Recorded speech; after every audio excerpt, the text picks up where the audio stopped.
ਸ੍ਰੀ ਗੁਰੂ ਗ੍ਰੰਥ ਸਾਹਿਬ ਜੀ ਦੇ ਪ੍ਰਕਾਸ਼ ਕਰਨ ਦੀ ਅਤੇ ਸੁਖਾਸਨ ਦੀ ਮਰਿਆਦਾ।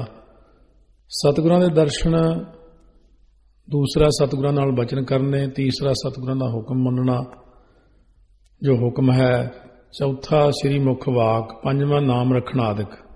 ਪਹਿਲਾ, ਜੇ ਗੁਰੂ ਸਾਹਿਬ ਦਾ ਦਰਸ਼ਨ ਕਰਨਾ ਹੋਵੇ ਤਾਂ ਸ੍ਰੀ ਗੁਰੂ ਗ੍ਰੰਥ ਸਾਹਿਬ ਦਾ ਦਰਸ਼ਨ ਕਰੇ। ਦਸਾਂ ਪਾਤਸ਼ਾਹੀਆਂ ਦੇ ਜੋ ਆਤਮਿਕ ਸਰੂਪ ਹਨ, ਕਿਸੇ ਨੇ ਸਾਰੇ ਦਸਾਂ ਸਤਿਗੁਰਾਂ ਦੇ ਦਰਸ਼ਨ ਨਹੀਂ ਕੀਤੇ ਹੋਣੇ, ਪਰ ਸ੍ਰੀ ਗੁਰੂ ਗ੍ਰੰਥ ਸਾਹਿਬ ਦੇ ਸਰੂਪ ਵਿੱਚ 10 ਪਾਤਸ਼ਾਹੀਆਂ ਦੇ ਇਕੱਠੇ ਦਰਸ਼ਨ ਭਾਗਾਂ ਨਾਲ ਹੋ ਰਹੇ ਨੇ। ਦੂਸਰਾ, ਜੇ ਸਤਿਗੁਰੂ ਸਾਹਿਬ ਜੀ ਨਾਲ ਬਚਨ ਕਰਨਾ ਹੋਵੇ ਤਾਂ ਸ੍ਰੀ ਗੁਰੂ ਗ੍ਰੰਥ ਸਾਹਿਬ ਦਾ ਪਾਠ ਕਰਨਾ ਭਾਵਨਾ ਨਾਲ ਮਨ ਇਕਾਗਰ ਕਰਕੇ। ਤੀਸਰਾ, ਜੇ ਬਚਨ ਪੁੱਛਣਾ ਹੋਵੇ ਤਾਂ ਸ੍ਰੀ ਗੁਰੂ ਗ੍ਰੰਥ ਸਾਹਿਬ ਦਾ ਆਵਾਜ਼ਾ ਲਵੇ, ਭਾਵ ਸ੍ਰੀ ਮੁਖ ਵਾਕ ਲੈਣਾ ਕਰੇ। ਫਿਰ ਅੱਗੇ ਹੈ ਪੂਜਾ। ਜੇ ਪੂਜਾ ਕਰਨੀ ਹੋਵੇ ਤਾਂ ਸ੍ਰੀ ਗੁਰੂ ਗ੍ਰੰਥ ਸਾਹਿਬ ਜੀ ਦੀ, ਦਸੋਂ ਪਾਤਸ਼ਾਹੀਆਂ ਦੀ ਸਰੂਪ ਸ੍ਰੀ ਗੁਰੂ ਗ੍ਰੰਥ ਸਾਹਿਬ ਜੀ ਹਨ। ਮਹਾਰਾਜ ਦਾ ਬਚਨ ਹੈ, ਪੂਜਾ ਕੀਚੈ ਨਾਮ ਧਿਆਈਐ। ਨਾਮ ਧਿਆਉਣਾ ਹੀ ਪੂਜਾ ਹੈ। ਜਿਵੇਂ ਮਹਾਰਾਜ ਨੇ ਬਚਨ ਕੀਤਾ ਹੈ, ਸੰਤ ਕੀ ਸੇਵਾ ਨਾਮ ਧਿਆਈਐ, ਸੁਖਮਨੀ ਸਾਹਿਬ ਦੇ ਅੰਦਰ। ਮਾਰੂ ਰਾਗ ਦੇ ਵਿੱਚ ਮਹਾਰਾਜ ਬਚਨ ਕਰਦੇ ਨੇ, ਗੁਰ ਕੀ ਸੇਵਾ ਨਾਮ ਧਿਆਈਐ। ਸੋ ਪਹਿਲਾ ਪ੍ਰਕਾਸ਼ ਕਹਿਣ ਤੋਂ ਭਾਵ ਇਹ ਬਚਨ ਜਿਹੜਾ ਪਹਿਲਾ ਸੁਣਾ ਰਹੇ ਨੇ, ਜਦੋਂ ਸ੍ਰੀ ਗੁਰੂ ਗ੍ਰੰਥ ਸਾਹਿਬ ਦਾ ਪ੍ਰਕਾਸ਼ ਕਰੇ, ਪ੍ਰਥਮ ਸਤਨਾਮ ਮੂਲ ਮੰਤਰ ਆਦਿ ਹੋਰ ਸ਼ਬਦ ਵੀ ਪੜ੍ਹੇ ਅਤੇ ਆਦਿ ਪਾਸੇ ਦਾ ਪਹਿਲਾ ਸ਼ਬਦ ਪੜ੍ਹੇ ਤੇ ਫਿਰ ਜਪਜੀ ਸਾਹਿਬ ਦਾ ਸੰਪੂਰਨ ਪਾਠ ਕਰੇ। ਇਹ ਮਰਿਆਦਾ ਹੈ। ਦੂਸਰਾ, ਸੁਖਾਸਨ ਕਰਨਾ। ਸੁਖਾਸਨ ਕਰਨ ਸਮੇਂ ਸ੍ਰੀ ਮੁਖ ਵਾਕ ਲੈ ਕੇ ਸਲੋਕ ਪਵਨ ਗੁਰੂ ਪੜ੍ਹੇ ਤੇ ਸੁਖਾਸਨ ਕਰਨ ਸਮੇਂ ਸ੍ਰੀ ਮੁਖ ਵਾਕ ਅੰਤ ਪਾਸੇ ਦਾ ਪਹਿਲਾ ਸ਼ਬਦ ਪੜ੍ਹਨਾ, ਭਾਵ ਮੱਧ ਵਿਚਲਾ ਸ਼ਬਦ ਪੜ੍ਹਨਾ। ਸ੍ਰੀ ਮੁਖ ਵਾਕ ਪਹਿਲੇ ਅੰਮ੍ਰਿਤ ਵੇਲੇ ਸ੍ਰੀ ਮੁਖ ਵਾਕ ਲੈਣਾ ਹੋਵੇ ਤਾਂ ਆਦਿ ਵੱਲ ਦੇ ਪੱਤਰੇ ਦਾ ਪਹਿਲਾ ਸ਼ਬਦ ਪੜ੍ਹੇ ਖੱਬੇ ਪਾਸੇ। ਦੁਪਹਿਰ ਮਗਰੋਂ ਮੱਧ ਵਿੱਚੋਂ ਹੁਕਮਨਾਮਾ ਲੈਣਾ ਅਤੇ ਅੰਤ ਦੇ ਪਾਸੇ ਤੋਂ ਪਹਿਲਾ ਸ਼ਬਦ ਪੜ੍ਹਨਾ ਹੈ, ਜਿਵੇਂ ਸੱਜੇ ਪਾਸੇ ਤੋਂ। ਸ਼ਾਮ ਦੇ ਵਕਤ ਸ੍ਰੀ ਮੁਖ ਵਾਕ ਲੈਣਾ ਹੋਵੇ ਤਾਂ ਅੰਤ ਪਾਸੇ ਦੂਜੇ ਪੱਤਰੇ ਦੇ ਅੰਤ ਦਾ ਸ਼ਬਦ ਪੜ੍ਹੇ।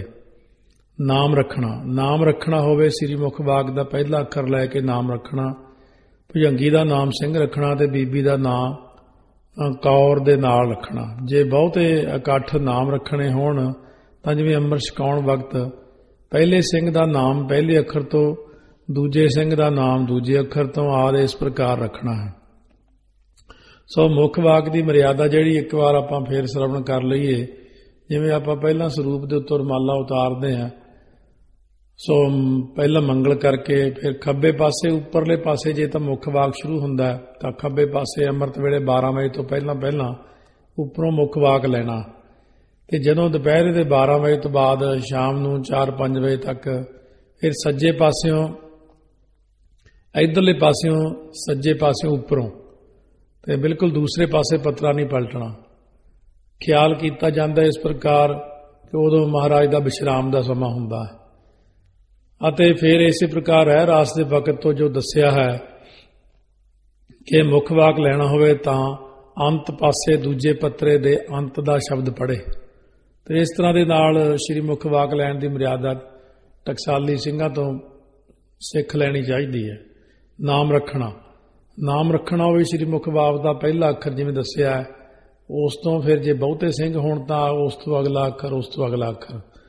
ਪ੍ਰਕਾਸ਼ ਕਰਨ ਤੇ ਸੁਖਾਸਨ ਵਿਧੀ। ਪਹਿਲਾਂ ਪੰਜਵੇਂ ਪਾਤਸ਼ਾਹ ਜੀ ਨੇ 1661 ਬਿਕਰਮੀ ਭਾਦਰੋਂ ਸੁਦੀ ਏਕਮ ਨੂੰ ਜਿਵੇਂ ਸ੍ਰੀ ਗੁਰੂ ਗ੍ਰੰਥ ਸਾਹਿਬ ਜੀ ਦਾ ਪ੍ਰਕਾਸ਼ ਕੀਤੇ ਤੇ ਜਿਵੇਂ ਸਿੱਖਿਆ ਦਿੱਤੀ ਹੈ। ਰਾਸ ਤੀਸਰੀ ਵਿੱਚ ਅੰਸੂ 50 ਵਿੱਚ ਜੋ ਸ੍ਰੀ ਸੂਰਜ ਪ੍ਰਕਾਸ਼ ਦੇ ਵਿੱਚ ਇਸ ਪ੍ਰਕਾਰ ਜੋ ਮਰਿਆਦਾ ਦੱਸੀ ਹੈ, ਸੌਚ ਰਾਮਸਰ ਕੀਨ ਇਸ਼ਨਾਨਾ। ਸੌਚੇ ਆਦਿਕ ਕਿਰਿਆ ਕਰਕੇ ਸਵੇਰ ਦੀ ਰਾਮਸਰ ਸਾਹਿਬ ਇਸ਼ਨਾਨ ਕੀਤਾ। ਬਦਰੀ ਤਰ ਬੈਠੇ ਕਰ ਧਿਆਨਾ। ਫਿਰ ਬਦਰੀ ਹੁੰਦਾ ਬੇਰੀ, ਬੇਰੀ ਦੇ ਥੱਲੇ ਧਿਆਨ ਕਰਕੇ ਪਰਮੇਸ਼ਰ ਦਾ ਫਿਰ ਸੋ ਉਸ ਵਕਤ ਸਿਮਰਨ ਵਿੱਚ ਜੁੜ ਗਏ। ਦੁਆ ਘਟਕਾ ਲਖ ਅੰਮ੍ਰਿਤ ਕਾਲਾ। ਜਦੋਂ ਅੰਮ੍ਰਿਤ ਵੇਲਾ 2 ਘੜੀਆਂ ਬਾਕੀ ਰਹਿ ਗਿਆ, ਘੰਟਾ ਕੁ ਰਹਿ ਗਿਆ, ਸ੍ਰੀ ਅਰਜਨ ਬਚ ਕਹਿਓ ਰਸਾਲਾ। ਗੁਰੂ ਅਰਜਨ ਦੇਵ ਸਾਹਿਬ ਮਹਾਰਾਜ ਨੇ ਰਸਾਲ ਹੁੰਦਾ ਮਿੱਠਾ, ਮਿੱਠਾ ਬਚਨ ਕਿਹਾ ਸੋਹਣਾ। ਬੁੱਢਾ ਨਿਜ ਸਿਰ ਪਰ ਧਰ ਗ੍ਰੰਥ। ਬਾਬਾ ਬੁੱਢਾ ਜੀ ਆਪਣੇ ਸੀਸ ਉੱਪਰ ਗੁਰੂ ਗ੍ਰੰਥ ਸਾਹਿਬ ਦਾ ਸਰੂਪ ਸਜਾ ਲਓ। ਆਗੇ ਚਲੋ ਸੁਦਾਸਰ ਪੰਥ। ਸੁਦਾਸਰ ਮਤਲਬ ਕਿ ਅੰਮ੍ਰਿਤਸਰ ਸਾਹਿਬ ਦੇ ਦਰਬਾਰ ਸਾਹਿਬ ਦੇ ਰਸਤੇ ਨੂੰ ਅੱਗੇ ਅੱਗੇ ਚਲੋ। ਮਾਨ ਬਾਗ ਲੈ ਭਇਓ ਅਗਾਰੇ। ਬਚਨ ਮਨ ਕਰਕੇ ਅੱਗੇ ਅੱਗੇ ਚੱਲੇ ਬਾਬਾ ਜੀ। ਚਮਰ ਗੁਰੂ ਅਰਜਨ ਕਰ ਧਾਰੇ। ਫਿਰ ਗੁਰੂ ਅਰਜਨ ਦੇਵ ਸਾਹਿਬ ਮਹਾਰਾਜ ਨੇ ਚੌਰ ਸਾਹਿਬ ਆਪਣੇ ਕਰ ਕਮਲਾਂ 'ਚ ਲੈ ਕੇ ਗੁਰੂ ਗ੍ਰੰਥ ਸਾਹਿਬ ਮਹਾਰਾਜ ਦੇ ਉੱਪਰ ਚੌਰ ਆਪ ਕੀਤਾ। ਸੰਖ ਅਨਕ ਲਗ ਦੁੰਦਬ ਬਾਜੇ। ਸੰਖ ਬਹੁਤ ਸਾਰੇ ਲਗ ਹੁੰਦਾ ਛੋਟੇ, ਦੁੰਦਬ ਨਗਾਰੇ ਵੱਜੇ। ਜੈ ਜੈਕਾਰ ਊਚ ਸਰ ਗਾਜੇ। ਉਸ ਸੁਰ ਤੋਂ ਭਾਵ ਉੱਚੀ ਉੱਚੀ ਜੈਕਾਰੇ ਸਾਰਿਆਂ ਵੱਲੋਂ ਹੋਏ। ਸੁੰਦਰ ਸ੍ਰੀ ਹਰਗੋਬਿੰਦ ਚੰਦ ਸੰਗ ਚਲਤ ਹੋਏ ਸੋਭ ਬਿਲੰਦ। ਉਦੋਂ ਸਤਿਗੁਰੂ ਹਰਗੋਬਿੰਦ ਸਾਹਿਬ ਮਹਾਰਾਜ ਛੋਟੀ ਅਵਸਥਾ ਵਿੱਚ ਸਨ, ਨਾਲ ਨਾਲ ਚਲੇ ਜਾ ਰਹੇ, ਬੜੇ ਸੁੰਦਰ ਲੱਗ ਰਹੇ ਸਨ। ਹਰਮੰਦਰ ਮੈਂ ਜਾਏ ਪਹੁੰਚੇ ਰਾਗੀ ਰਾਗ ਕਰਤ ਸੁਰ ਉੱਚੇ। ਸ੍ਰੀ ਹਰਮੰਦਰ ਸਾਹਿਬ ਦੇ ਸਰੂਪ ਜਦੋਂ ਲੈ ਕੇ ਗਏ ਰਾਗੀ, ਉਸ ਵਕਤ ਉੱਚੀ ਸੁਰ ਦੇ ਵਿੱਚ ਕੀਰਤਨ ਕਰ ਰਹੇ ਸਨ, ਜਿਵੇਂ ਹੁਣ ਵੀ ਉਹੀ ਮਰਿਆਦਾ ਚੱਲਦੀ ਹੈ। ਪਹਿਲਾਂ 6 ਛੱਕੇ ਲੱਗਣ ਤੋਂ ਬਾਅਦ ਹੀ ਮਹਾਰਾਜ ਸਰੂਪ ਸ੍ਰੀ ਹਰਮੰਦਰ ਸਾਹਿਬ ਦੇ ਵਿੱਚ ਲਿਆਉਂਦੇ ਨੇ। ਮੰਜੀ ਸਹਿਤ ਗ੍ਰੰਥ ਤਹਿ ਥਾਪ ਬੈਠੇ ਨਿਕਟ ਗੁਰੂ ਤਬ ਆਪ। ਸੋ ਮੰਜੀ ਸਾਹਿਬ ਸਤਿਗੁਰੂ ਗ੍ਰੰਥ ਸਾਹਿਬ ਮਹਾਰਾਜ ਸੱਚੇ ਪਾਤਸ਼ਾਹ ਦੇ ਸੁਸ਼ੋਭਿਤ ਹੋਏ। ਸਤਿਗੁਰੂ ਜੀ ਆਪ ਕੋਲ ਸੱਜ ਗਏ। ਵਾਰ ਭੋਗ ਕੇ ਸੁਨ ਮਨ ਲਾਈ ਸ੍ਰੀ ਅਰਜਨ ਪੁਨ ਗਿਰਾ ਅਲਾਈ। ਆਸਾ ਜੀ ਦੀ ਵਾਰ ਦਾ ਭੋਗ ਪਿਆ ਤੇ ਗੁਰੂ ਅਰਜਨ ਦੇਵ ਸਾਹਿਬ ਮਹਾਰਾਜ ਨੇ ਫਿਰ ਬਚਨ ਕੀਤਾ, ਬੁੱਢਾ ਸਾਹਿਬ ਖੋਲੋ ਗ੍ਰੰਥ ਲਿਓ ਆਵਾਜ਼ ਸੁਣੈ ਸਭ ਪੰਥ। ਮਹਾਰਾਜ ਕਹਿਣ ਲੱਗੇ ਬਾਬਾ ਬੁੱਢਾ ਜੀ ਨੂੰ ਕਿ ਬਾਬਾ ਜੀ ਸ੍ਰੀ ਗੁਰੂ ਗ੍ਰੰਥ ਸਾਹਿਬ ਮਹਾਰਾਜ ਸੱਚੇ ਪਾਤਸ਼ਾਹ ਦਾ ਹੁਣ ਪ੍ਰਕਾਸ਼ ਕਰਨਾ, ਔਰ ਪ੍ਰਕਾਸ਼ ਖੋਲੋ ਗ੍ਰੰਥ ਤੋਂ ਭਾਵ ਉਦੋਂ ਪ੍ਰਕਾਸ਼ ਦਾ ਹੀ ਭਾਵ ਜਾਂ ਰਮਾਲਾ ਉਤਾਰ ਕੇ ਲਿਓ ਆਵਾਜ਼। ਆਵਾਜ਼ ਹੁੰਦੀ ਹੁਕਮਨਾਮਾ ਲੈਣਾ, ਆਵਾਜ਼ਾਂ ਲੈਣਾ। ਸਾਰਾ ਪੰਥ ਸਰਵਣ ਕਰੇ ਕੀ ਹੁਕਮਨਾਮਾ। ਜਿਵੇਂ ਆਇਆ ਸੀ ਸੰਤਾਂ ਕੇ ਕਾਰਜ ਆਪ ਖਲੋਇਆ, ਹਰ ਕੰਮ ਕਰਾ ਬਣਾਇਆ ਰਾਮ। ਸੂਹੀ ਮਹੱਲਾ ਪੰਜਵਾਂ 'ਚ। ਸੁਨ ਗੁਰ ਬਚਨ ਰੁਚਰ ਮਨ ਲਾਇਕ, ਸਤ ਬਾਕ ਮੁਖ ਜਲਜ ਅਲਾਇਕ। ਸੋ ਉਸ ਵਕਤ ਸ਼੍ਰੋਮਣੀ ਸਤਿਗੁਰੂ ਮਹਾਰਾਜ ਸੱਚੇ ਪਾਤਸ਼ਾਹ ਨੇ ਸੁੰਦਰ ਜਿਹੜਾ ਮਨ ਭਾਉਂਦਾ ਸੁੰਦਰ ਹੁਕਮਨਾਮਾ, ਮਨ ਨੂੰ ਬੜਾ ਆਨੰਦਿਤ ਹੋਇਆ ਮਨ ਸੁਣ ਕੇ ਕਿ ਇਹ ਬੜਾ ਹੀ ਸੱਚ ਵਾਕ ਜੋ ਹੈ ਮੁਖਾਰਬਿੰਦ ਤੋਂ ਲਾਉਣਾ ਕੀਤਾ ਹੈ। ਅਦਬ ਸੰਗ ਤਬ ਗ੍ਰੰਥ ਸੋ ਖੋਲਾ ਲੈ ਆਵਾਜ਼ ਬੁੱਢਾ ਮੁਖ ਬੋਲਾ। ਅਦਬ ਦੇ ਨਾਲ ਗੁਰੂ ਗ੍ਰੰਥ ਸਾਹਿਬ ਮਹਾਰਾਜ ਦਾ ਉਸ ਵਕਤ ਖੋਲ੍ਹਣਾ ਤੋਂ ਭਾਵ ਦਾ ਪ੍ਰਕਾਸ਼ ਕੀਤਾ। ਆਵਾਜ਼ ਲਈ ਭਾਵ ਉਸ ਵਕਤ ਸ੍ਰੀ ਮੁਖ ਵਾਕ ਜਿਹੜਾ ਸੀ ਉਹ ਬਾਬਾ ਜੀ ਨੇ ਉਚਾਰਨਾ ਕੀਤਾ। ਸੁਨ ਗੁਰ ਬਚਨ ਰੁਚਰ ਮਨ ਲਾਇਕ, ਸਤ ਬਾਕ ਮੁਖ ਜਲਜ ਅਲਾਇਕ। ਸੋ ਉਸ ਵਕਤ ਮਹਾਰਾਜ ਦੇ ਮੁਖਾਰਬਿੰਦ ਤੋਂ ਮੁਖ ਕਮਲ ਤੋਂ ਜੋ ਬਚਨ ਹੋਇਆ ਸੁਣ ਕੇ ਜਿਹੜਾ ਮਨ ਨੂੰ ਭਾਉਂਦਾ ਵੀ ਭਾਈ ਬਾਬਾ ਬੁੱਢਾ ਜੀ ਨੂੰ ਭਾਈ ਮੁਖ ਵਾਕ ਲਓ, ਆਵਾਜ਼ਾਂ ਲਓ। ਅਦਬ ਸੰਗ ਤਬ ਗ੍ਰੰਥ ਸੋ ਖੋਲਾ। ਉਸ ਵਕਤ ਬੜੇ ਅਦਬ ਸਤਿਕਾਰ ਦੇ ਨਾਲ ਗੁਰੂ ਗ੍ਰੰਥ ਸਾਹਿਬ ਮਹਾਰਾਜ ਦਾ ਪ੍ਰਕਾਸ਼ ਕੀਤਾ। ਲੈ ਆਵਾਜ਼ ਬੁੱਢਾ ਮੁਖ ਬੋਲਾ। ਸੋ ਉਸ ਵਕਤ ਬਾਬਾ ਬੁੱਢਾ ਜੀ ਗੁਰੂ ਗ੍ਰੰਥ ਸਾਹਿਬ ਜੀ ਮਹਾਰਾਜ ਦਾ ਪਾਵਨ ਸ਼੍ਰੀ ਮੁਖ ਵਾਕ ਲੈ ਕਰਕੇ ਇਉਂ ਬੋਲੇ, ਸੂਹੀ ਮਹੱਲਾ ਪੰਜਵਾ। ਸੰਤਾਂ ਕੇ ਕਾਰਜ ਆਪ ਖਲੋਇਆ, ਹਰ ਕੰਮ ਕਰਾਵਣ ਆਇਆ ਰਾਮ। 783 ਅੰਗ ਤੇ ਇਹ ਸ਼੍ਰੀ ਮੁਖ ਵਾਕ ਉਸ ਵਕਤ ਬਖਸ਼ਿਸ਼ ਹੋਇਆ ਮਹਾਰਾਜ ਜੀ ਵੱਲੋਂ। ਸੁਨ ਸਭ ਹੂੰ ਤਬ ਸੀਸ ਨਿਵਾਇਓ, ਦੀਨ ਬੰਧੂ ਪ੍ਰਭ ਤਿਨ ਲਖ ਪਾਇਓ। ਉਸ ਵਕਤ ਸਾਰਿਆਂ ਨੇ ਸਿਰ ਨਿਵਾਇਆ ਆਪਣਾ, ਔਰ ਗਰੀਬਾਂ ਦੇ ਬੰਧੂ ਰਿਸ਼ਤੇਦਾਰ ਹੁੰਦੇ ਦੀਨਾ ਬੰਧੂ ਸਤਿਗੁਰੂ ਪਰਮੇਸ਼ਰ ਜੀ ਸਾਰਿਆਂ ਨੇ ਜਾਣਿਆ ਕਿ ਗਰੀਬਾਂ ਦੇ ਮਾਲਕ ਨੇ। ਸ੍ਰੀ ਗੁਰ ਕਰਤੇ ਚਮਰ ਫਿਰੰਤਾ, ਬੁੱਢਾ ਜਪਜੀ ਪਾਠ ਕਰੰਤਾ। ਗੁਰੂ ਸਾਹਿਬ ਜੀ ਗੁਰੂ ਅਰਜਨ ਦੇਵ ਜੀ ਗੁਰੂ ਗ੍ਰੰਥ ਸਾਹਿਬ ਨੂੰ ਚੌਰ ਸਾਹਿਬ ਕਰ ਰਹੇ ਨੇ ਅਤੇ ਬਾਬਾ ਬੁੱਢਾ ਜੀ ਨੇ ਦੇਖੋ ਮਰਿਆਦਾ ਆਈ ਆ ਨਾ ਵਿੱਚ ਕਿ ਹੁਕਮਨਾਮਾ ਲੈਣ ਤੋਂ ਉਪਰੰਤ ਸ੍ਰੀ ਜਪਜੀ ਸਾਹਿਬ ਦਾ ਪਾਠ ਪੜ੍ਹਿਆ ਸੀ। ਫਿਰ ਇਹ ਮਰਿਆਦਾ ਹੁੰਦੀ ਜਦੋਂ ਵੀ ਪ੍ਰਕਾਸ਼ ਕਰਨਾ ਹੋਵੇ ਸ੍ਰੀ ਜਪਜੀ ਸਾਹਿਬ ਪੜ੍ਹੇ ਜ਼ਰੂਰ ਹੁਕਮਨਾਮਾ ਲੈ ਕੇ। ਸੰਗਤ ਧਨ ਧਨ ਸੁਣ ਕਹੈ, ਅਧਿਕ ਆਨੰਦ ਪ੍ਰੇਮ ਤੇ ਲਹੈ। ਸੰਗਤ ਸੁਣ ਕੇ ਧਨ ਧਨ ਕਹਿੰਦੀ ਹੈ, ਧਨ ਧਨ ਕਹਿੰਦੀ ਹੈ, ਬਹੁਤ ਆਨੰਦ ਤੇ ਪ੍ਰੇਮ ਪ੍ਰਾਪਤ ਕਰਦੀ ਹੈ। ਜਪਜੀ ਭੋਗ ਪਾਏ ਜੈਕਾਰਾ, ਸੀਸ ਨਿਵਾਵਤ ਸਭ ਨੂੰ ਉਚਾਰਾ। ਜਪਜੀ ਸਾਹਿਬ ਦਾ ਭੋਗ ਪਾ ਕੇ ਜਕਾਰਾ ਛੱਡਿਆ, ਸੀਸ ਨਿਵਾਇਆ, ਸਾਰਿਆਂ ਨੇ ਉਚਾਰਨ ਕੀਤਾ। ਅੰਮ੍ਰਿਤ ਵੇਲੇ ਸ੍ਰੀ ਹਰਿਮੰਦਰ ਸਾਹਿਬ ਮੁੱਖ ਵਾਕ ਤੋਂ ਬਾਅਦ ਸਤਿ ਸ੍ਰੀ ਅਕਾਲ ਦਾ ਜੈਕਾਰਾ ਗਜਾਉਣ ਦਾ ਹੁਕਮ ਪੰਜਵੇਂ ਪਾਤਸ਼ਾਹ ਨੇ ਕੀਤਾ ਹੈ, ਜੋ ਸੰਗਤਾਂ ਗਜਾਉਂਦੀਆਂ ਰਹੀਆਂ ਹਨ, ਪਰ ਅੰਗਰੇਜ਼ਾਂ ਦੇ ਵਕਤ ਤੋਂ ਬੰਦ ਹੋ ਗਿਆ ਹੈ। ਸ੍ਰੀ ਗੁਰੂ ਜੀ ਨੇ ਉਹ ਦਿਨ ਬੜੇ ਉਤਸ਼ਾਹ ਨਾਲ ਬਤੀਤ ਕੀਤਾ। ਇਹ ਦੁਬਾਰਾ ਹੋਣਾ ਚਾਹੀਦਾ। ਜਿਹੜੀਆਂ ਪਿਛਲੀਆਂ ਮਰਿਆਦਾ ਕਈ ਬੰਦ ਕਰਵਾਤੀਆਂ ਸੀ। ਹਰਿਮੰਦਰ ਸਾਹਿਬ ਦੇ ਵਿੱਚ ਸਿੰਘ ਸਾਹਿਬ ਗਿਆਨੀ ਕਿਰਪਾਲ ਸਿੰਘ ਜੀ ਨੇ ਜਿਹੜੀ ਪੁਸਤਕ ਲਿਖੀ ਹਰਿਮੰਦਰ ਸਾਹਿਬ ਦੀ ਮਰਿਆਦਾ, ਉਹਦੇ ਵਿੱਚ ਲਿਖਿਆ ਹਰਿਮੰਦਰ ਸਾਹਿਬ ਪਹਿਲਾਂ ਮੁੱਖ ਵਾਕ ਤੋਂ ਬਾਅਦ ਸੰਗਤ ਨੂੰ ਕਥਾ ਸੁਣਾਈ ਜਾਂਦੀ ਸੀ। ਸ੍ਰੀ ਹਰਿਮੰਦਰ ਸਾਹਿਬ ਦੇ ਅੰਦਰ 12 ਗਿਆਨੀ ਸਿੰਘ ਦੇ ਨਾਮ ਉਹਨਾਂ ਨੇ ਲਿਖੇ ਨੇ ਤੇ ਉਹ ਸਾਰੇ ਕਥਾ ਕਰਦੇ ਰਹੇ ਨੇ। 12ਵੇਂ ਗਿਆਨੀ ਜਿਹੜੇ ਹੋਏ ਨੇ ਹਰਿਮੰਦਰ ਸਾਹਿਬ, ਜਿਨ੍ਹਾਂ ਨੇ ਅਖੀਰਲੀ ਕਥਾ ਕੀਤੀ, ਉਹ ਗਿਆਨੀ ਠਾਕੁਰ ਸਿੰਘ ਸੀ ਉਹਨਾਂ ਦਾ ਨਾਮ। ਤੇ ਇਸ ਕਰਕੇ ਉਦੋਂ ਸ੍ਰੀ ਮੁਖ ਵਾਕ ਦੀ ਕਥਾ ਸੰਗਤ ਨੂੰ ਸੁਣਾਈ ਜਾਂਦੀ ਹਰਿਮੰਦਰ ਸਾਹਿਬ ਦੇ ਅੰਦਰ। ਇਹ ਵੀ ਬਾਅਦ ਵਿੱਚ ਬੰਦ ਕਰਵਾ ਦਿੱਤੀ ਗਈ ਸੀ। ਇਮ ਉਤਸ਼ਾਹਿਤ ਦਿਵਸ ਬਿਤਾਇਓ, ਸੰਧਿਆ ਭਈ ਤਰਨ ਸਤਾਇਓ। ਇਉਂ ਉਤਸ਼ਾਹ ਦੇ ਨਾਲ ਦਿਨ ਬਤੀਤ ਹੋਇਆ, ਸ਼ਾਮ ਦਾ ਵਕਤ ਹੋ ਗਿਆ, ਤਰਨ ਹੁੰਦਾ ਸੂਰਜ, ਸੂਰਜ ਛੁਪ ਗਿਆ। ਬੁੱਢੇ ਬੂਝਨ ਕੀਨ ਸਤਬੈ, ਗ੍ਰੰਥ ਰਹਿ ਕਿਤ ਨਿਸਮਹਿ ਅਬੈ। ਬਾਬਾ ਬੁੱਢਾ ਜੀ ਨੇ ਬੂਝਨ ਕੀਨ ਸੁਭਾਅ ਪੁੱਛਣਾ ਕੀਤਾ ਕਿ ਹੁਣ ਗੁਰੂ ਗ੍ਰੰਥ ਸਾਹਿਬ ਦਾ ਸਰੂਪ ਰਾਤ ਨੂੰ ਕਿੱਥੇ ਬਿਰਾਜਮਾਨ ਕਰਾਂਗੇ। ਸ੍ਰੀ ਗੁਰੂ ਕਹਿਓ ਪ੍ਰਭੂ ਦਰਬਾਰਾ, ਗ੍ਰੰਥ ਪਰਮੇਸ਼ਰ ਕੋ ਅਵਤਾਰਾ। ਗੁਰੂ ਸਾਹਿਬ ਨੇ ਬਚਨ ਕੀਤਾ, ਪ੍ਰਭੂ ਦੇ ਦਰਬਾਰ ਜਿਹੜੇ ਨੇ, ਗੁਰੂ ਗ੍ਰੰਥ ਸਾਹਿਬ ਮਹਾਰਾਜ ਦਰਬਾਰ ਸਾਹਿਬ ਦੇ ਵਿੱਚ ਪ੍ਰਕਾਸ਼ਮਾਨ, ਇਹ ਪਰਮੇਸ਼ਰ ਦਾ ਅਵਤਾਰ ਹੈ।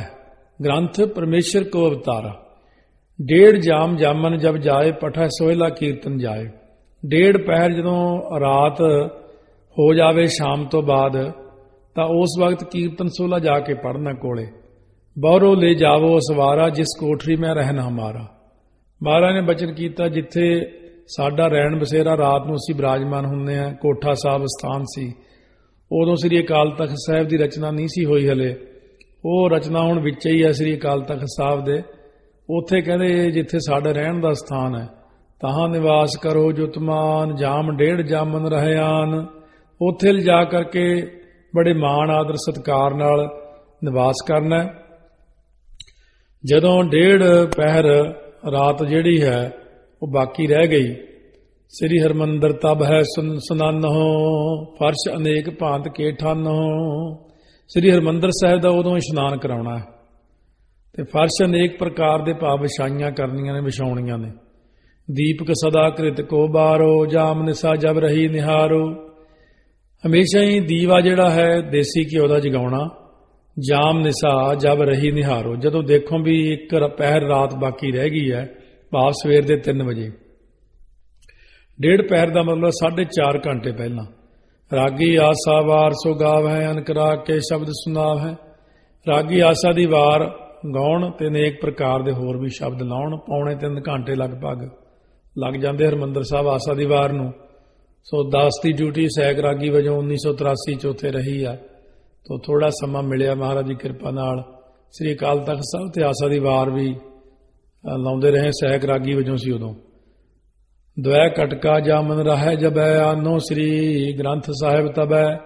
ਦੁਐ ਕਟਕਾ, 2 ਘੜੀਆਂ ਜਦੋਂ ਜਾਮਨ ਹੁੰਦੀ ਰਾਤ ਰਹਿ ਜਾਵੇ, ਭਾਵ ਅੰਮ੍ਰਿਤ ਵੇਲਾ ਸਵੇਰੇ ਘੰਟਾ ਕੁ ਪਹਿਲਾਂ ਸੂਰਜ ਚੜ੍ਹਨ ਤੋਂ, ਆਨੋ ਸ੍ਰੀ ਗੁਰੂ ਗ੍ਰੰਥ ਸਾਹਿਬ, ਉਸ ਵਕਤ ਗੁਰੂ ਗ੍ਰੰਥ ਸਾਹਿਬ ਦਾ ਸਰੂਪ ਲੈ ਕੇ ਆਉਣਾ। ਵਾਰ ਭੋਗ ਤੇ ਖੋਲ ਪੜੀਜੈ, ਇਸੀ ਪ੍ਰਕਾਰ ਕਾਰ ਨਿਤ ਕੀਜੈ। ਸੋ ਜਦੋਂ ਵਾਰ ਭੋਗ ਤੇ ਆਸਾ ਦੀ ਵਾਰ ਦਾ ਭੋਗ ਪਵੇ, ਉਸ ਵਕਤ ਪਹਿਲਾਂ ਇਹ ਮਰਿਆਦਾ ਸੀ, ਫਿਰ ਪ੍ਰਕਾਸ਼ ਕਰਕੇ ਹੁਕਮਨਾਮਾ ਲੈਣਾ। ਆਸਾ ਦੀ ਵਾਰ ਦਾ ਭੋਗ ਪਾ ਕੇ ਫਿਰ ਸ੍ਰੀ ਗੁਰੂ ਗ੍ਰੰਥ ਸਾਹਿਬ ਦਾ ਹੁਕਮ, ਸ੍ਰੀ ਮੁਖ ਵਾਕ ਲੈਣਾ। ਪਰ ਹੁਣ ਸ੍ਰੀ ਹਰਿਮੰਦਰ ਸਾਹਿਬ ਪਹਿਲਾਂ ਪ੍ਰਕਾਸ਼ ਕਰਕੇ ਮੁੱਖ ਵਾਕ ਲੈਂਦੇ ਨੇ, ਅਤੇ ਫਿਰ ਆਸਾ ਦੀ ਵਾਰ ਦੇ ਭੋਗ ਤੋਂ ਬਾਅਦ ਦੂਜੀ ਵਾਰ ਉਹ ਵਾਕ ਲੈਂਦੇ ਨੇ। ਫਿਰ ਰਾਤ ਨੂੰ ਕੀਰਤਨ ਸੋਹਲੇ ਦਾ ਪਾਠ ਕਰਕੇ ਉਸ ਕੋਠੜੀ ਵਿੱਚ ਪ੍ਰੇਮੀ ਸੰਗਤਾਂ ਸਮੇਂ ਗੁਰੂ ਜੀ ਤੇ ਬਾਬਾ ਬੁੱਢਾ ਸਾਹਿਬ ਜੀ ਗੁਰੂ ਗ੍ਰੰਥ ਸਾਹਿਬ ਲੈ ਕੇ ਗਏ। ਬਹੁਰ ਸੋਹਿਲਾ ਪਠ ਕਰ ਪਾਸ, ਉਠ ਤਬ ਸਭ ਕੀਨ ਸਿਰ ਅਰਦਾਸ। ਫਿਰ ਸੋਹਲੇ ਸਾਹਿਬ ਦਾ ਪਾਠ ਕੀਤਾ ਉੱਠ ਕਰਕੇ, ਫਿਰ ਸਾਰਿਆਂ ਨੇ ਅਰਦਾਸ ਕੀਤੀ। ਬੁੱਢੇ ਗ੍ਰੰਥ ਲੀਨ ਸਿਰ ਧਾਰੀ, ਚਵਰ ਕਰੈ ਗੁਰਵਾਰੰਗ ਵਾਰੀ। ਬਾਬਾ ਬੁੱਢਾ ਜੀ ਨੇ ਗੁਰੂ ਗ੍ਰੰਥ ਸਾਹਿਬ ਦਾ ਸਰੂਪ ਸੀਸ ਉੱਪਰ ਲਿਆ, ਔਰ ਚੌਰ ਕਰਦੇ ਨੇ ਸਾਰੇ ਵਾਰੋ ਵਾਰੀ। ਸੰਖਨ ਕੀ ਧੁਨ ਕੀਨ ਵਿਸਾਲਾ, ਬਾਦਤ ਅਪਰ ਬਜੇ ਤਿਸ ਕਾਲਾ। ਸੰਖ ਜਿਹੜੇ ਵੱਜਦੇ ਨੇ ਉਹਨਾਂ ਦੀ ਬਹੁਤ ਭਾਰੀ ਸੰਖਾਂ ਦੀ ਧੁਨ ਹੁਣ ਵੀ ਵੱਜਦੇ ਨੇ ਉੱਥੇ, ਸੋ ਨਰਸਿੰਘ ਆਦਿਕ, ਤੇ ਇਹਦੇ ਨਾਲ ਬਾਦਤ ਅਪਰ ਬਜੇ ਤਿਸ ਕਾਲਾ। ਹੋਰ ਵੀ ਕਈ ਪ੍ਰਕਾਰ ਦੇ ਬਾਜੇ ਸੰਗਤ ਨੇ ਵਜਾਏ ਉਸ ਵਕਤ। ਹੁਣ ਤਾਂ ਥੋੜਾ ਜਿਹਾ ਜ਼ਿਆਦਾ ਹੀ ਹੋ ਗਿਆ, ਵੀ ਜਿਵੇਂ ਦਰਸ਼ਨ ਕਰਦੇ ਆ ਪਾਲਕੀ ਸਾਹਿਬ ਦੇ ਥੱਲੇ ਮੋਢਾ ਲਾਉਣ ਦੀ ਸੇਵਾ ਵੀ ਸੰਗਤ ਕਰਦੀ ਹੈ। ਕਈ ਵਾਰ ਤਾਂ ਇੰਨਾ ਡਰ ਲੱਗਦਾ ਹੁੰਦਾ ਵੀ ਪਾਲਕੀ ਸਾਹਿਬ ਦੇ ਵਿੱਚੋਂ ਕਿਤੇ ਬੇਅਦਬੀ ਨਾ ਹੋ ਜਾਵੇ, ਕੋਈ ਧੱਕਾ ਬਹੁਤ ਪੈਂਦਾ। ਇਸ ਗੱਲ ਦਾ ਖਿਆਲ ਜੇ ਕਰ ਲੈਣ ਸਾਰੇ, ਦੋਨੋਂ ਪਾਸੇ ਹੱਥ ਜੋੜ ਕੇ ਖੜੇ ਹੋਣ, ਤੇ ਸਿਰਫ ਚੰਦ ਸਿੰਘਾਂ ਦੀ ਸੇਵਾ ਹੋਵੇ ਪਾਲਕੀ ਸਾਹਿਬ ਲਿਜਾਣ ਦੀ। ਜੇ ਕਿਸੇ ਨੇ ਸੇਵਾ ਕਰਨੀ ਵੀ ਹੈ ਤਾਂ ਇੰਨਾ ਧੱਕਾ ਮੁੱਕੀ ਨਹੀਂ ਹੋਣਾ ਚਾਹੀਦਾ। ਸੰਖਨ ਕੀ ਧੁਨ ਕੀਨ ਵਿਸਾਲਾ, ਬਾਦਤ ਅਪਰ ਬਜੇ ਤਿਸ ਕਾਲਾ। ਫਿਰ ਉਸ ਵਕਤ ਬਹੁਤ ਸਾਰੇ ਵਾਜੇ ਵੱਜੇ। ਰਹਿ ਕੋਠਰੀ ਮੈਂ ਗੁਰ ਸਦਾ ਗਮਨੈ ਸਦਨ ਆਪਣੇ ਕਦਾ। ਸਤਿਗੁਰੂ ਜੀ ਉਸ ਕੋਠੜੀ ਦੇ ਵਿੱਚ ਹੀ ਹਮੇਸ਼ਾ ਰਹਿੰਦੇ ਨੇ, ਆਪਣੇ ਮਹਿਲਾਂ ਦੇ ਵਿੱਚ ਤਾਂ ਕਦੇ ਕਦੇ ਜਾਂਦੇ। ਤੇ ਸਥਾਨ ਲੈ ਕਰ ਜਬ ਗਏ ਸ਼ੁਭ ਪ੍ਰਿਅੰਕ ਤਬ ਡਾਸਤ ਪਏ। ਉਸ ਥਾਂ ਤੇ ਜਦੋਂ ਲੈ ਕੇ ਗਏ ਤਾਂ ਸੋਹਣਾ ਜਿਹੜਾ ਪਲੰਗ ਸੀ ਉਸ ਥਾਂ ਦੇ ਉੱਤੇ ਡਾਉਣਾ ਕੀਤਾ। ਸੇਜ ਬੰਦ ਗੁੰਫ ਬੜ ਜਰੀ ਸੁੰਦਰ ਫੂਲਨ ਮਾਲਾ ਧਰੀ। ਸੋ ਸੇਜ ਬੰਦ ਆਦਿਕ ਬੜਾ ਗੁੰਦ ਕਰਕੇ ਜਰੀਦਾਰ ਸੁੰਦਰ ਫੁੱਲਾਂ ਦੀਆਂ ਮਾਲਾ ਧਰੀਆਂ। ਤਾਂ ਨਿਵਾਸ ਗ੍ਰੰਥ ਕਉ ਕੀਨੇ ਸ੍ਰੀ ਗੁਰ ਭੂਤਲ ਨਿਕਟ ਅਸੀਨੋ। ਤਾਂ ਉਸ ਵਕਤ ਮਹਾਰਾਜ ਸੱਚੇ ਪਾਤਸ਼ਾਹ ਜੀ ਉਹ ਭੂਤਲ ਹੁੰਦਾ ਧਰਤੀ ਦੇ ਉੱਤੇ ਆਪ ਥੱਲੇ ਇੱਕ ਚਿੱਟੀ ਚਾਦਰ ਵਿਛਾ ਕੇ ਗੁਰੂ ਗ੍ਰੰਥ ਸਾਹਿਬ ਦਾ ਸਰੂਪ ਜਿਹੜਾ ਸੀ ਪਲੰਘ ਦੇ ਉੱਤੇ ਬਿਰਾਜਮਾਨ ਕਰਕੇ ਆਪ ਮਹਾਰਾਜ ਜੀ ਥੱਲੇ ਹੀ ਬਿਰਾਜਮਾਨ ਹੋ ਗਏ। ਸੋ ਇਹ ਰੁੱਤ ਤੀਸਰੀ ਅੰਸੂ 50 ਗੁਰਪ੍ਰਤਾਪ ਸੂਰਜ ਗ੍ਰੰਥ ਦਾ ਪ੍ਰਸੰਗ ਸੀ। ਸੋ ਇਹ ਮਰਿਆਦਾ ਸ੍ਰੀ ਹਰਿਮੰਦਰ ਸਾਹਿਬ ਜੀ ਵਿਖੇ ਹੁਣ ਤੱਕ ਹੈ ਤੇ ਸ੍ਰੀ ਹਰਿਮੰਦਰ ਸਾਹਿਬ ਵਿਖੇ ਦਿਨ ਰਾਤ ਕੀਰਤਨ ਦਾ ਪ੍ਰਵਾਹ ਚੱਲਦਾ ਹੈ। ਸੋ ਬਾਕੀ ਸਥਾਨਾਂ ਵਿੱਚ ਇੰਨਾ ਹੀ ਫਰਕ ਹੈ ਕਿ ਪਹਿਲੋਂ ਸ੍ਰੀ ਗੁਰੂ ਗ੍ਰੰਥ ਸਾਹਿਬ ਦੇ ਪ੍ਰਕਾਸ਼ ਕਰਕੇ ਫਿਰ ਆਸਾ ਦੀ ਵਾਰ ਪ੍ਰਾਰੰਭ ਹੁੰਦੀ ਹੈ ਤੇ ਦੂਜਾ ਰਾਤ ਵਕਤ ਦਿਨ ਛਿਪੇ ਤੋਂ ਬਾਅਦ 1 ਘੰਟੇ ਦੇ ਅੰਦਰ ਹੀ ਸਾਰੀ ਸੇਵਾ ਕੀਤੀ ਜਾਂਦੀ ਹੈ। ਪ੍ਰਕਾਸ਼ ਕਰਨ ਦੀ ਵਿਧੀ ਸਾਰਾ ਦਿਨ ਅੰਮ੍ਰਿਤ ਵੇਲੇ ਤੋਂ ਲੈ ਕੇ ਰਾਤ ਨੂੰ ਕੀਰਤਨ ਸੋਹਲੇ ਤੋਂ ਬਾਅਦ ਤੱਕ ਸੇਵਾ ਕਰਨ ਦੀ ਵਿਧੀ। ਤਖਤ ਦਾ ਇਸ਼ਨਾਨ ਸਭ ਤੋਂ ਪਹਿਲਾਂ ਸੇਵਾ ਕਰਨ ਵਾਲੇ ਗ੍ਰੰਥੀ ਸਿੰਘ ਆਦਿ ਇਸ਼ਨਾਨ ਆਦਿ ਕਰਨ, ਫਿਰ ਗੁਰਦੁਆਰੇ ਸਾਹਿਬ ਦਾ ਬੂਹਾ ਖੋਲ੍ਹਣਾ ਅਰਦਾਸ ਕਰਕੇ। ਇਸ਼ਨਾਨ ਕੀਤੇ ਤੋਂ ਬਿਨਾਂ ਕਦੇ ਵੀ ਮਹਾਰਾਜ ਸਾਹਿਬ ਦੇ ਕਮਰੇ 'ਚ ਨਹੀਂ ਜਾਣਾ। ਫਿਰ ਤਖਤ ਸਾਹਿਬ ਦਾ ਅਤੇ ਅੰਦਰੋਂ ਇਸ਼ਨਾਨ ਕਰਾਉਣਾ। ਜੇ ਸਥਾਨ ਪੱਕਾ ਨਾ ਹੋਵੇ ਤਾਂ ਹੋਰ ਕਿਸੇ ਕਾਰਨ ਇਸ਼ਨਾਨ ਨਾ ਹੋ ਸਕੇ ਤਾਂ ਪਾਣੀ ਛਿੜਕ ਕੇ ਝਾੜੂ ਫੇਰੇ ਜਾਂ ਕੇਵਲ ਝਾੜੂ ਹੀ ਫੇਰੇ ਜਾਂ ਸਫਾਈ ਕਰੇ। ਤਖਤ ਦੀ ਵਿਛਾਈ ਨਰਮ ਵਿਛਾਈ ਕਰੇ, ਦਰੀ ਵਿਛਾ ਕੇ ਉੱਪਰ ਗਦੈਲਾ ਵਿਛਾਵੇ, ਉੱਪਰ ਸੁੰਦਰ ਚਾਦਰ ਵਿਛਾਵੇ। ਫਿਰ ਮੰਜੀ ਸਾਹਿਬ ਥੱਲੇ ਦੋਹਰੀ ਵੱਖਰੀ ਚਾਦਰ ਅਤੇ ਗ੍ਰੰਥੀ ਸਿੰਘ ਦੇ ਤਾਬਿਆ ਬੈਠਣ ਵਾਲੀ ਜਗ੍ਹਾ ਵੱਖਰੀ ਰੱਖੇ। ਮੰਜੀ ਸਾਹਿਬ ਥੱਲੇ 1-2 ਕੱਪੜੇ ਜ਼ਿਆਦਾ ਵਿਛਾਏ ਜਾਣ। ਬੈਠਣ ਵਾਲੀ ਜਗ੍ਹਾ ਨੀਵੀਂ ਰਹੇ। ਕਈ ਬੈਠਣ ਵਾਸਤੇ ਪਿੱਛੇ ਗੱਦੀ ਰੱਖਦੇ ਨੇ, ਇਹ ਬਹੁਤ ਬੁਰੀ ਗੱਲ ਹੈ। ਸਤਿਗੁਰੂ ਸਾਹਿਬ ਦੇ ਸਤਿਕਾਰ 'ਚ ਫਰਕ ਹੈ। ਯਾਦ ਰੱਖੋ ਕਿ ਗੁਰੂ ਕਾ ਸਿੱਖ ਕਦੇ ਗੱਦੀ ਲਾ ਕੇ ਨਹੀਂ ਬਹਿ ਸਕਦਾ ਤੇ ਜੋ ਗੱਦੀ ਲਾ ਕੇ ਬੈਠੇ ਮਹਾਰਾਜ ਦੇ ਤਾਬਿਆ ਜਾਂ ਵੱਖਰੀ ਤੇ ਉਹ ਗੁਰੂ ਕਾ ਸਿੱਖ ਨਹੀਂ ਹੈ ਤੇ ਉਹ ਆਪ ਵੀ ਡੁੱਬ ਗਏ ਹਨ ਤੇ ਉਹਨਾਂ ਦੀ ਸੰਗਤ ਕਰਨ ਵਾਲੇ ਵੀ ਡੁੱਬਣਗੇ।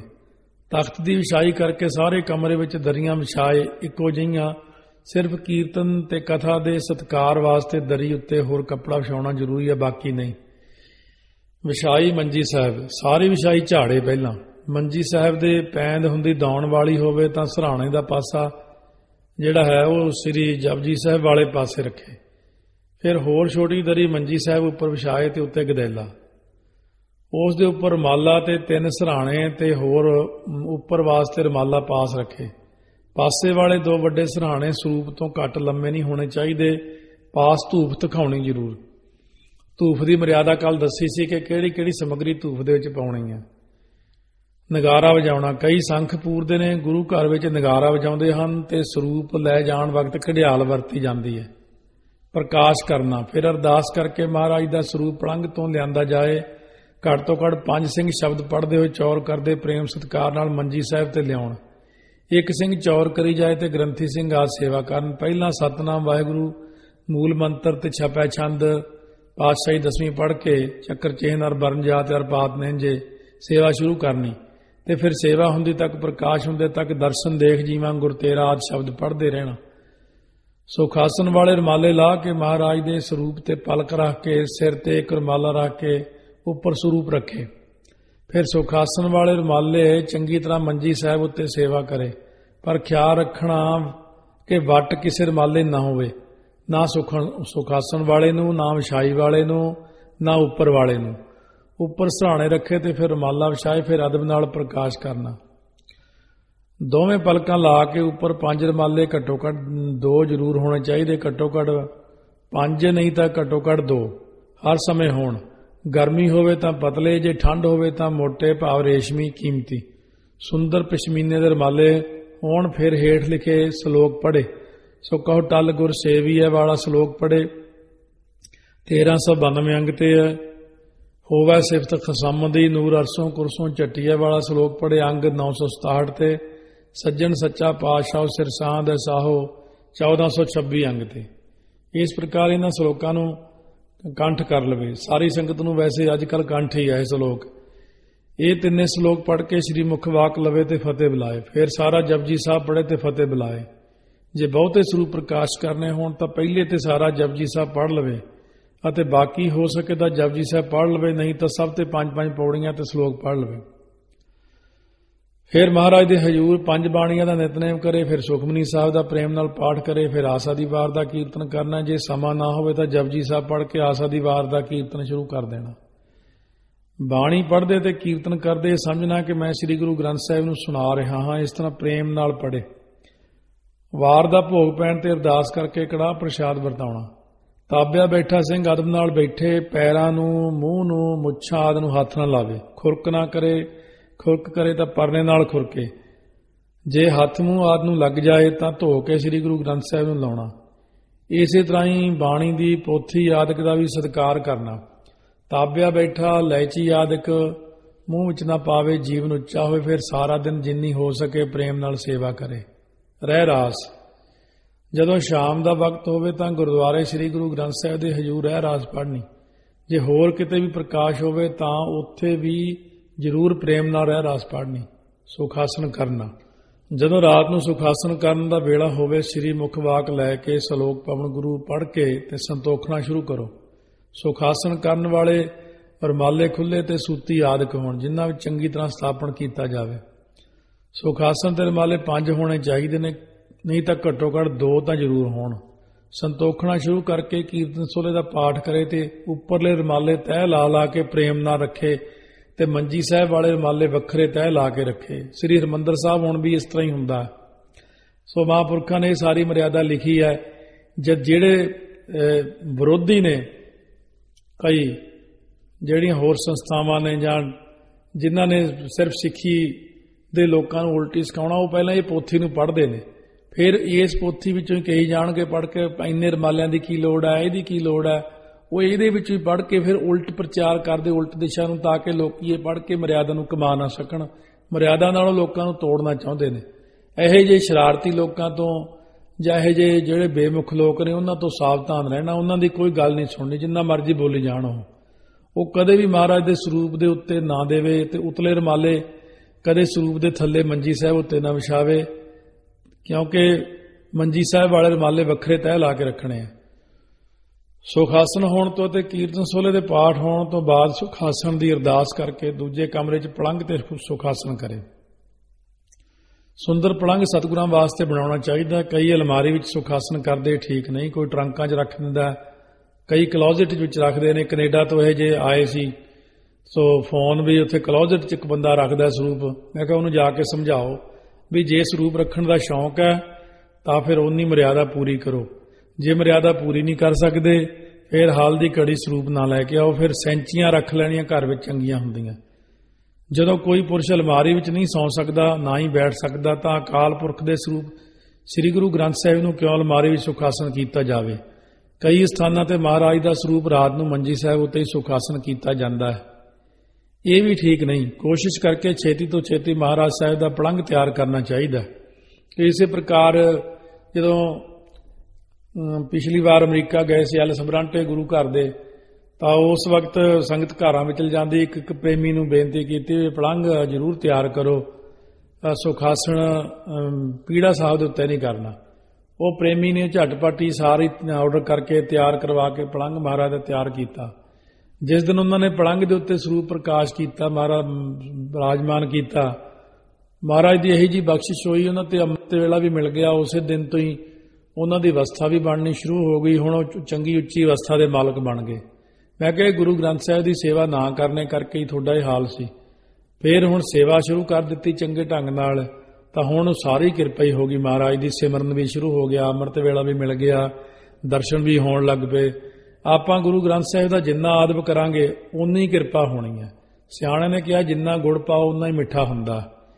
ਜੇ ਕਿਸੇ ਕਾਰਨ ਮਹਾਰਾਜ ਸਾਹਿਬ ਦਾ ਦਿਨੇ ਸੁਖਾਸਨ ਕਰਨੇ ਪੈ ਜਾਣ ਤਾਂ ਸ੍ਰੀ ਮੁਖ ਵਾਕ ਲੈ ਕੇ ਸੁਖਾਸਨ ਕਰ ਦੇਣਾ, ਤੇ ਸ਼ਾਮ ਦੇ ਵਕਤ ਰਹਿ ਰਾਸ ਤੇ ਸੌਣ ਦੇ ਵਕਤ ਕੀਰਤਨ ਸੋਲਾ ਪੜ੍ਹਨ ਦੀ ਸੇਵਾ ਕਰਨੀ ਹੈ।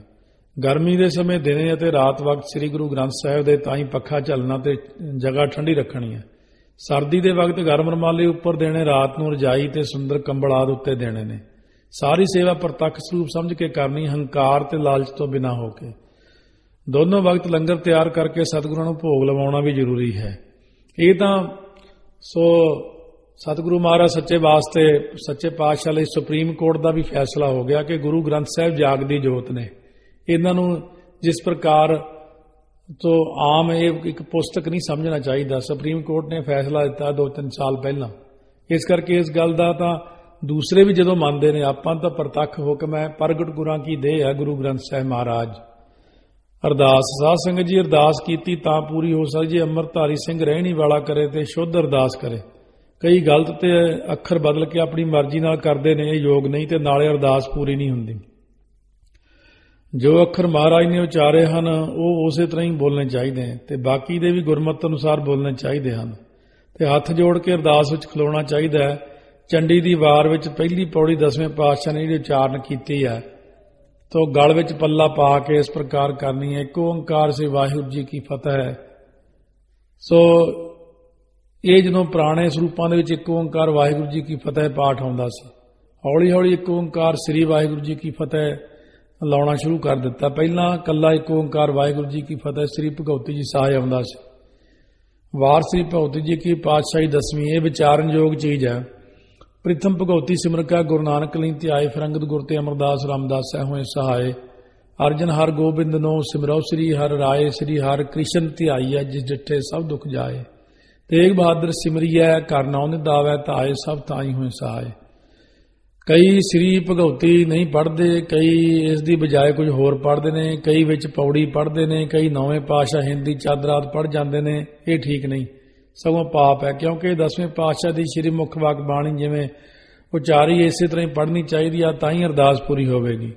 ਸੋ ਇੱਕ ਜਗ੍ਹਾ ਇੱਕ ਵਾਰ ਕੀਰਤਨ ਕਰਨ ਗਏ, ਬੜੀ ਪੁਰਾਣੀ ਗੱਲ ਹੈ, ਉੱਥੇ ਉਹਨਾਂ ਨੇ ਕਿਹਾ ਸੀ ਸੋ ਜਿਵੇਂ ਇੱਥੇ ਬਚਨ ਆਇਆ ਇੱਕ ਓੰਕਾਰ ਵਾਹਿਗੁਰੂ ਜੀ ਕੀ ਫਤਿਹ ਸ੍ਰੀ ਭਗਉਤੀ ਜੀ ਸਹਾਏ। ਸੋ ਉਹਨਾਂ ਨੇ ਸ੍ਰੀ ਭਗਉਤੀ ਜਗ੍ਹਾ ਦੇ ਉੱਤੇ ਆਪਦੇ ਕਿਸੇ ਵੱਡੇ ਵਡੇਰੇ ਦਾ ਨਾਮ ਲਿਆ ਸੀ, ਉਹ ਸਹਾਏ ਹੋਣ। ਸੋ ਇਸ ਕਰਕੇ ਬਹੁਤ ਸਾਰੇ ਲੋਕ ਇੰਨੀਆਂ ਜਿਹੀਆਂ ਗਲਤੀਆਂ ਵੀ ਕਰਦੇ ਆ, ਉਹਨਾਂ ਨੂੰ ਇਸ ਗੱਲ ਦੀ ਤਕਲੀਫ ਕਾਫੀ ਹੋਵੇਗੀ, ਮਾਰ ਵੀ ਪੈਣੀ ਹੈ, ਕਿਉਂਕਿ ਧਰਮ ਰਾਜੇ ਕੋਲ ਜਾਣਾ ਹੀ ਪੈਣਾ ਜੇ ਕੋਈ ਗਲਤੀ ਕਰੂਗਾ। ਜੇ ਕੋਈ ਗੁਰੂ ਗ੍ਰੰਥ ਸਾਹਿਬ 'ਚ ਕਟਾ ਵੱਢੀ ਕਰੂਗਾ, ਜੇ ਬਾਣੀ ਕਰਦਾ, ਮਤਾ ਆਖੇ ਮੈਨੂੰ ਬੜੇ ਪਿਆਰ ਨਾਲ ਪਤਾ ਨਹੀਂ ਬਿਮਾਨ ਲੈਣ ਆਉਣਗੇ ਸੱਚਖੰਡ ਵਾਸਤੇ, ਉਹਨੂੰ ਨਹੀਂ ਲੈਣ ਆਉਂਦੇ। ਇਹ ਬਿਲਕੁਲ ਨਿਸ਼ਚੈ ਵਾਲੀ ਗੱਲ ਕਰਦਾ ਮੈਂ। ਬਾਣੀ ਅੰਦਰ ਕਟਾ ਵੱਢੀ ਕਰਨੀ ਜਾਂ ਗਲਤ ਅੱਖਰ ਪੜ੍ਹਨੇ ਜਾਂ ਹੋਰ ਪ੍ਰਕਾਰ ਦੀਆਂ ਗੱਲਾਂ ਕਰਨੀਆਂ, ਉਹਨੂੰ ਪੁੱਛਣਾ ਧਰਮਰਾਜ ਨੇ ਸੱਦ ਕੇ ਵੀ ਤੂੰ ਕੀ ਅਧਿਕਾਰ ਰੱਖਦਾ ਇਸ ਗੱਲ ਦਾ, ਤੂੰ ਕੌਣ ਹੈ, ਤੈਨੂੰ ਕਿਹਨੇ ਥਾਪਿਆ ਇਸ ਗੱਲ ਵਾਸਤੇ। ਇਸ ਤੋਂ ਅੱਗੇ ਪੂਰਨ ਸਤਿਕਾਰ ਨਾਲ ਸ੍ਰੀ ਗੁਰੂ ਗੋਬਿੰਦ ਸਿੰਘ ਦਾ ਨਾਮ ਲੈਣਾ, ਫਿਰ ਸ੍ਰੀ ਗੁਰੂ ਗ੍ਰੰਥ ਸਾਹਿਬ ਦਾ ਨਾਮ ਲਵੇ, ਫਿਰ 5 ਪਿਆਰੇ 4 ਸਾਹਿਬਜ਼ਾਦੇ 40 ਮੁਕਤੇ ਸਮੂਹ ਸ਼ਹੀਦਾਂ ਸਿੰਘਾਂ ਦੀ ਕਮਾਈ ਦੀ ਬਰਕਤ, ਫਿਰ ਸਮੂਹ ਗੁਰਦੁਆਰੇ ਤਖਤਾਂ ਧਾਮਾਂ ਨਿਸ਼ਾਨਾਂ ਆਦਿ ਦੇ ਨਾਮ, ਫਿਰ ਵਾਹਿਗੁਰੂ ਸਿਮਰਨ ਬਾਬਤ ਤੇ ਰੱਖਿਆ ਲਈ ਦੇਗ ਤੇ ਫਤਿਹ ਪੰਥ ਕੀ ਜੀਤ, ਫਿਰ ਸਿੱਖੀ ਸਿਦਕ ਭਰੋਸਾ ਨਾਮ ਸ੍ਰੀ ਅੰਮ੍ਰਿਤਸਰ ਤੇ ਦਰਸ਼ਨ ਆਦਿਕ ਲਈ, ਫਿਰ ਗੁਣਾਂ ਦੀ ਪ੍ਰਾਪਤੀ ਲਈ ਤੇ ਔਗੁਣਾਂ ਦੇ ਤਿਆਗ ਲਈ ਬੇਨਤੀ ਕਰਨੀ, ਫਿਰ ਜਿਸ ਕਾਰਨ ਲਈ ਅਰਦਾਸ ਕਰਨੀ ਆ ਉਹਦਾ ਨਾਮ ਲੈ ਕੇ ਬੇਨਤੀ ਕਰਨੀ, ਅੰਤ ਨੂੰ ਨਾਨਕ ਨਾਮ ਚੜ੍ਹਦੀ ਕਲਾ ਤੇਰੇ ਭਾਣੇ ਸਰਬੱਤ ਦਾ ਭਲਾ, ਫਿਰ ਪ੍ਰੇਮ ਨਾਲ ਮੱਥਾ ਟੇਕਣਾ, ਫਿਰ ਉੱਠ ਕੇ ਵਾਹਿਗੁਰੂ ਜੀ ਕਾ ਖਾਲਸਾ ਵਾਹਿਗੁਰੂ ਜੀ ਕੀ ਫਤਿਹ, ਫਿਰ ਦੋਹਰੇ ਆਗਿਆ ਪਈ ਅਕਾਲ ਕੀ ਤਬੀ ਚਲਾਇਓ ਪੰਥ ਸਭ ਸਿੱਖਣ ਕੋ ਹੁਕਮ ਹੈ। ਗੁਰੂ ਮਾਨਿਓ ਗ੍ਰੰਥ, ਗੁਰੂ ਗ੍ਰੰਥ ਜੀ ਮਾਨਿਓ ਪ੍ਰਗਟ ਗੁਰਾਂ ਕੀ ਦੇ, ਜੋ ਪ੍ਰਭ ਕੋ ਮਿਲਿਓ ਚਾਹੇ ਕੋ ਸ਼ਬਦ ਮੈਂ ਲੈ। ਰਾਜ ਕਰੇਗਾ ਖਾਲਸਾ ਕੀ ਰਹੇ ਨਾ ਕੋਏ, ਖੁਆਰ ਹੋਏ ਸਭ ਮਿਲਾਂਗੇ ਬਚੇ ਸ਼ਰਨ ਜੋ ਹੋਏ। ਅੱਗੇ ਜਿੰਨਾ ਵੀ ਕੋਈ ਕਿਸੇ ਦੀ ਸ਼ਰਧਾ, ਸੋ ਇਸ ਤਰੀਕੇ ਨਾਲ ਸਾਰਿਆਂ ਨੇ ਇਹ ਧਿਆਨ ਦੇਣਾ ਕਿ ਪਹਿਲਾਂ ਸਾਰੀ ਚੀਜ਼ ਸਿੱਖਣੀ ਚਾਹੀਦੀ ਹੈ, ਕਿਸੇ ਗੁਰਮੁਖ ਪਾਸੋਂ ਵੀ ਸਿੱਖਣੀ ਚਾਹੀਦੀ ਹੈ। ਦੇਖਣਾ ਚਾਹੀਦਾ ਕਿ ਅਰਦਾਸ ਦੇ ਅੱਖਰ ਕਿਸ ਪ੍ਰਕਾਰ ਦੇ ਨਾਲ ਬੋਲੇ ਜਾਂਦੇ ਨੇ। ਇਹ 3 ਸ੍ਰੀ ਮੁਖ ਵਾਕ ਪਾਤਸ਼ਾਹੀ 10ਵੀਂ ਜੀ ਦੇ ਹਨ ਤੇ ਬਾਕੀ ਦੇ ਦੋਹਰੇ ਗਿਆਨੀ ਗਿਆਨ ਸਿੰਘ ਆਦਿਕ ਦੇ ਹਨ। ਤਾਂ ਇਸ ਤਰ੍ਹਾਂ ਫਿਰ ਬੋਲੇ ਸੋ ਨਿਹਾਲ ਸਤਿ ਸ੍ਰੀ ਅਕਾਲ ਦਾ ਜਕਾਰਾ ਬੁਲਾਉਣਾ ਹੈ।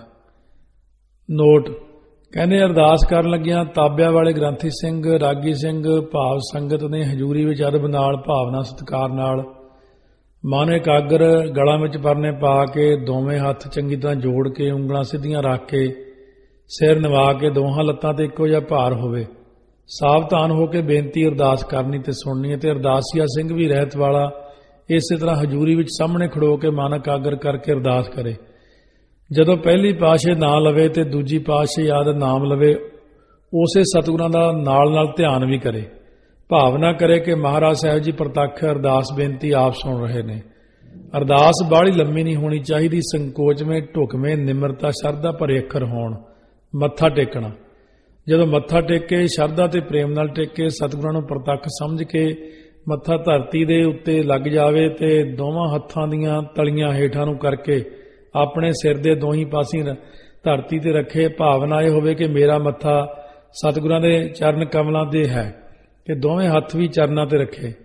ਇਸ ਤਰ੍ਹਾਂ ਮੱਥਾ ਟੇਕਣ ਨਾਲ ਪੁੱਠੇ ਲੇਖ ਸਿੱਧੇ ਹੋ ਜਾਂਦੇ ਨੇ। ਜਿਵੇਂ ਮੋਹਰ ਦੇ ਅੱਖਰ ਪੁੱਠੇ ਹੁੰਦੇ ਨੇ ਤੇ ਸਿਆਹੀ ਲਾ ਕੇ ਕਾਗਜ਼ ਤੇ ਲਾਉਣ ਕਰਕੇ ਸਿੱਧੇ ਹੋ ਜਾਂਦੇ ਨੇ, ਇਵੇਂ ਸਾਡੇ ਪਾਪ ਮਿਟ ਕੇ ਪੁੰਨ ਮਿਲਦੇ ਹਨ, ਦੁੱਖ ਮਿਟ ਕੇ ਸੁੱਖ ਮਿਲਦੇ ਹਨ। ਪਾਤਸ਼ਾਹੀ 10ਵੀਂ ਦਾ ਹੁਕਮ ਹੈ ਤੇ ਜਿਹੜੇ ਅਰਦਾਸ ਕਰਨ ਵਕਤ ਅੰਜਲੀ ਹੁੰਦਾ ਬੁੱਕ ਜਿਹਾ ਬਣਾ ਲੈਂਦੇ ਨੇ, ਝੋਲੀ ਅੜਦੇ ਨੇ ਜਾਂ ਮੱਥਾ ਟੇਕਣ ਲੱਗਿਆਂ ਉੱਪਰ ਨੂੰ ਤਲੀਆਂ ਕਰਦੇ ਨੇ, ਉਹਨਾਂ ਨੂੰ ਬਹੁਤ ਘੱਟ ਲਾਭ ਪ੍ਰਾਪਤ ਹੁੰਦਾ ਹੈ। ਤੇ ਇਸ ਪ੍ਰਕਾਰ ਨਾਲ ਇਹ ਆਪਾਂ ਅਰਦਾਸ ਦੇ ਬਾਬਤ ਹੁਕਮਨਾਮਾ ਪ੍ਰਕਾਸ਼ ਆਦਿ ਕਰਨਾ ਸਾਰੀ ਮਰਿਆਦਾ ਸਿੱਖੀ ਹੈ। ਨਾਲ ਨਾਲ ਕੋਸ਼ਿਸ਼ ਕਰਾਂਗੇ ਕਿ ਦਿਖਾਈ ਵੀ ਜਾਵੇ ਸਾਰੀ ਮਰਿਆਦਾ ਕਿਸ ਪ੍ਰਕਾਰ ਹਰਿਮੰਦਰ ਸਾਹਿਬ ਜੀ ਦੀ ਮਰਿਆਦਾ ਪ੍ਰਕਾਸ਼ ਕਰਨ ਦੀ ਵਿਧੀ ਢੰਗ ਤਰੀਕੇ ਤੋਂ ਇਸ ਪ੍ਰਕਾਰ ਸਤਿਗੁਰੂ ਮਹਾਰਾਜ ਜੀ ਬਖਸ਼ਿਸ਼ ਕਰ ਰਹੇ ਨੇ ਆਪਣੇ ਪਰ।